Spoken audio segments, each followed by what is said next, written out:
বাপের পুঙা মেরে আর কয়দিন খাবি? দিন রাত গাড়ির ঘাম পায়ে ফেলে কাজ করতে করতে আমার জীবন শেষ হয়ে যাচ্ছে।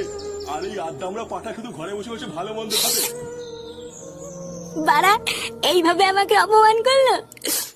আমি তো বড় হয়েছি নাকি? আমার কি কোনো মান সম্মান নেই নাকি?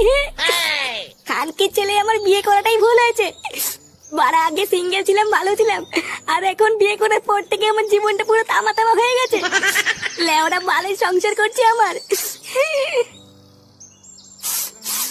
এবারা কে রে মাংস রান্না করছে? সেটা ভাঙা গন্ধ বেরোচ্ছে তো। হ্যাঁ বাড়া কতদিন মাংস ভালো মন্দ খাই না।